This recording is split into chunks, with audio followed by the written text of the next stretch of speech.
In figure X Y and X dash Y dash, ये figure देख के कुछ याद आ रहा है? ये आपके एनसीईआरटी का सेकंड एक्सरसाइज का क्वेश्चन नंबर 10 है ना। वो कह रहे हैं दो पैरेलल टेंजेंट दे रखे हैं आपको with centre O, another tangent A B with point of contact C. मतलब ये दोनों टेंजेंट क्या है? पैरेलल है, सेंटर इसका ओ है और इंटरसेक्ट एक्स वाई एट ए, एक्स वाई को ए पे इंटरसेक्ट करते हैं और एक्स डैश वाई डैश को बी पे इंटरसेक्ट करते हैं।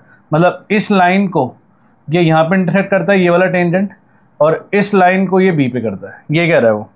क्या प्रूफ करना है? प्रूफ तो वही करना है हमें, ये वाला एंगल को 90 करना है। You have to prove angle A O B is equal to 90 degree. बहुत सिंपल तरीका है इसको करने का और सिंपल तरीके से ही करेंगे। पहले हम ज़रा स्टेप्स लिख लेते हैं। स्टेप क्या होता है उससे पहले हमारे पास गिवन क्या क्या है। तो भाई गिवन क्या है हमारे पास? गिवन है हमारे पास X Y and X dash Y dash, X Y and X dash Y dash are two parallel tangents. ठीक है, ये दो पैरेलल टेंजेंट्स गिवन है विथ सेंटर ओ। ठीक है, विथ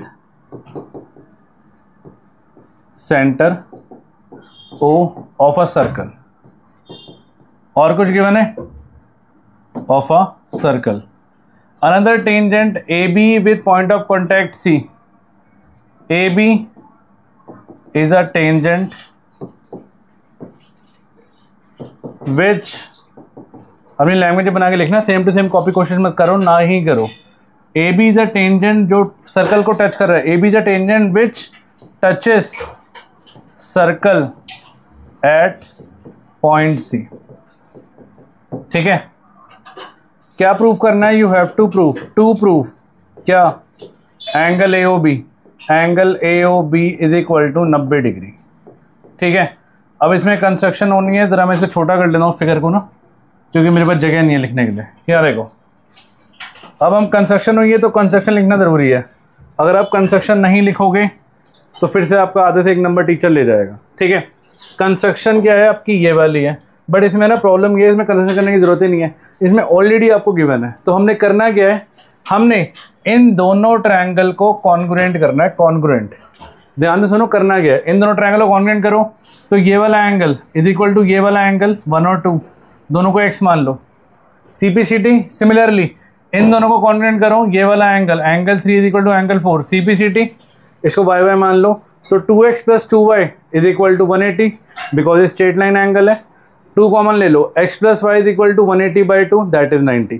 तो x प्लस वाई मतलब ये x था, ये आपका x था, ये आपका y था, ये प्रूव होगी बात। अगर आपको समझ नहीं आया तो एक बार देख लो, मैं समझाता हूँ। मैं ये कह रहा हूँ, हाँ जी, इन दोनों ट्रायंगल को कॉन्ग्रुएंट करो जो ट्रायंगल बनते हुए दिख रहे हैं आपको।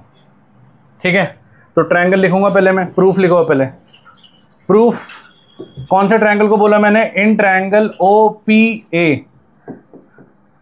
In triangle OPA and triangle OPA and triangle OCA।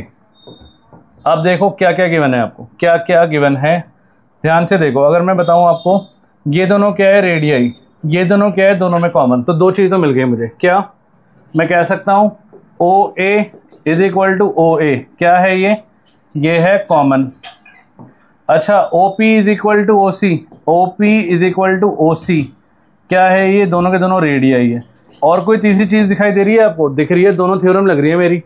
अब ये कर लो, ये वाली साइड इज इक्वल टू ये वाली साइड, मतलब AP is equal to AC। Reason क्या आएगा? Tangent drawn from external point to a circle are equal in length. क्या लिखेंगे हम? क्या? AP is equal to AC, क्या? Theorem 10.2, tangent drawn from an external point, from an external point to a circle, to a circle are equal in length. कह सकता हूं?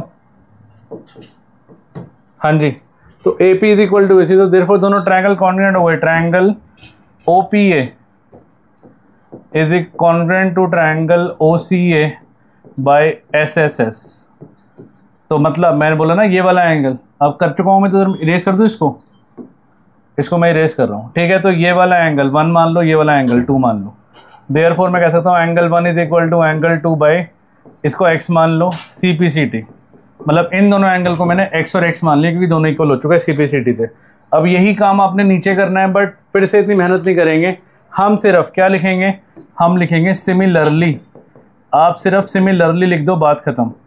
Similarly angle 3, हाँ जी, angle 3 angle 4 के इक्वल होगा, यहाँ y और y बोल दो इसको। Similarly angle 3 is equal to angle 4 is equal to y, angle 3 is equal to angle 4 is equal to y, yes और नो। और इन चारों एंगल का सम कितना होगा, 180 होगा।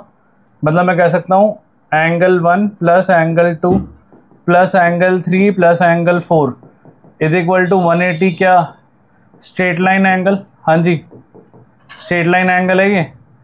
इसके बाद अब क्या करो, आप है ना, अब 1 की जगह भी x डाल दो और 2 की जगह भी x डाल दो, क्योंकि दोनों को x लिया है मैंने।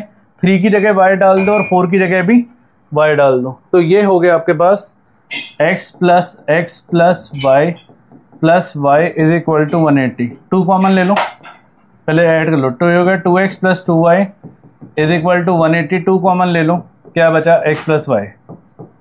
तो आप इसको डिवाइड में लेके जाओगे तो 90 बचेगा ना ये। तो मेरे पास x प्लस वाई आ गया 90। अब ध्यान से फिगर को चेक करो, फिगर में x प्लस वाई कितना है, हाँ जी ये देखो, ये था x और ये था y। तो मतलब x प्लस वाई, मैं इस पूरे को इरेज कर दूं जो मेरा मेन काम है भाई।